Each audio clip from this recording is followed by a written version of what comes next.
Hey guys, welcome to another Warhammer Wednesday video.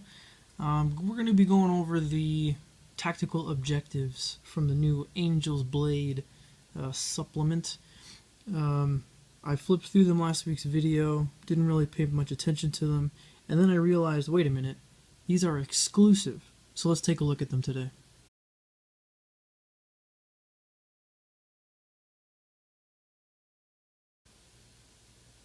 So let's get started here by taking these out. So these came in the Black Crusade Angel's Blade limited edition supplement. So supposedly there are only 750 copies of this deck of cards in existence. Supposedly. I'm sure they keep a few of them for themselves at the Citadel. But let's go through and just compare the custom ones. Now, if you didn't get the limited edition box set, and I don't blame you if you didn't because it was really expensive, you're not going to have these cards physically, but you do actually have these tactical objectives in the back of the book. So if we start off with this one here, so if you want to use these tactical objectives, the book says on the last page where it lists what they are, it says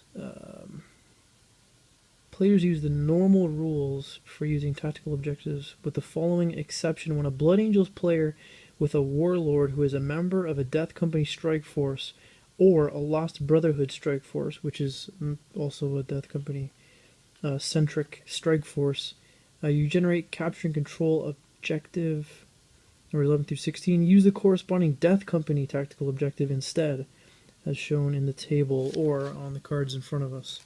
So let's compare. So we got here Glory of Angels. Score 1 victory point at the end of your turn if any of your Blood Angels character models killed an enemy in a challenge during your turn. If any of those enemy models had the independent character special rule, score 2 victory points instead.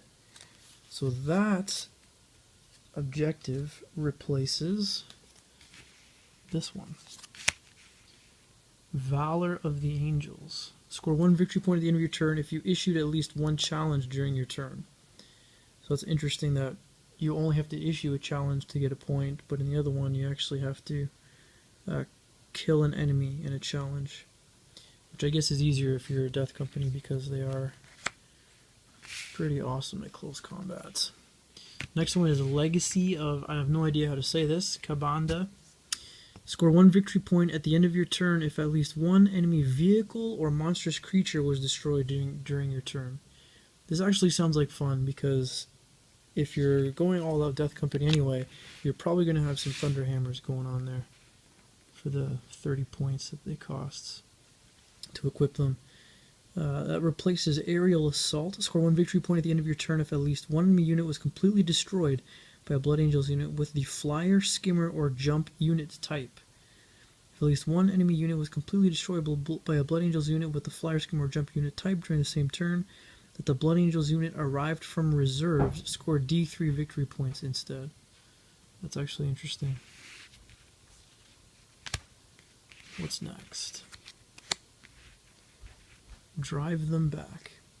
When this tactical objective is generated, your opponent must select a single objective marker that is within their table half. If you control that objective marker at the end of your turn, score 2 victory points. That sounds difficult if you're up against Shooty Tau. Purity through Bloodshed. Score 1 victory point at the end of your turn if at least one enemy unit was completely destroyed during your assault phase. If 3 to 5 enemy units were completely destroyed during your assault phase, score D3 victory points instead. If 6 or more enemy units were completely destroyed during your assault phase, score D3 plus 3 victory points instead. I think this one actually sounds contextually better if you're against a Shooty army. All-out attack. Score D3 victory points at the end of your turn if every one of your units that could have declared a charge in your turn did so. That's perfect. Basically, if you're fielding an army of Death Company, you want to be assaulting every phase anyway. Every phase you can. That replaces Decapitating Strike. Score 1 victory point at the end of your turn if the enemy Warlord has been removed as a casualty during this or any previous turn. I gotta be honest, guys, I'm kind of leaning towards just the regular Blood Angels ones here. just for, with the exception of the first one, just for ease of accomplishment. The Martyrdom of Sanguinius. Score 1 victory point at the end of your turn if at least one of your characters and/or your warlord was slain during your turn. Okay. Swift Advance. When this tactical objective is generated, your opponent must select 2 objective markers.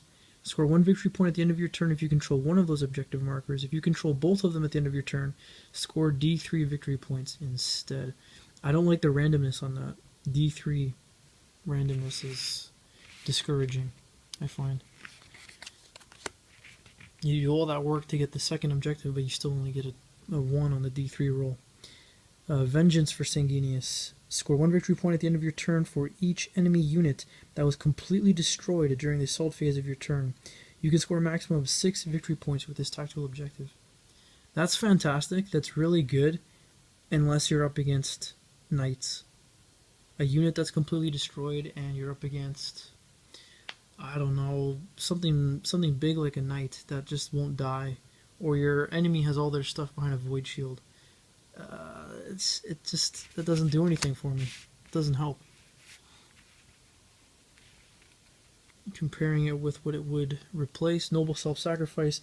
Score 1 victory point at the end of your turn if your warlord was removed as a casualty during the assault phase of your turn. If your warlord refuses a challenge whilst this tactical objective is active, immediately discard this tactical objective. So there you have it, guys. A side-by-side comparison of the Death Company, the new Death Company tactical objectives, and the older, original Blood Angels tactical objectives.